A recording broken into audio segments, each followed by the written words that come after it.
Sadyang mataba ang kinatay kong native na manok. Dahilan kung bakit hindi na ako gumamit pa ng mantika at ang ginamit ko na lamang ay ang natural nitong taba sa pagsasangkot siya ng mga ricado.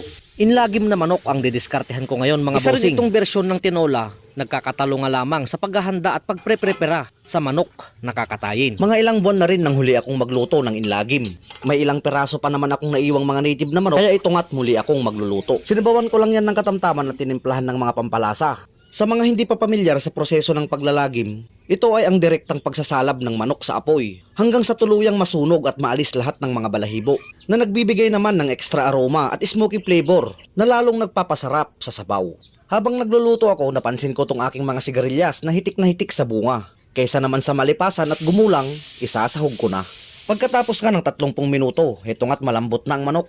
Maglalagay din ako ng siling haba. Sunod ko na ring ilalagay ang sigarilyas. Mas panalo sana kung ang sahog nitong gulay ay talbos ng sili at papaya. Pero dahil nga sa alanganin na ang oras, kung ano lang ang meron, pupwede na. Ayon nga sa kasabihan, konting diferensya, larga. Luto na po mga bossing ang primera klaseng inlagim.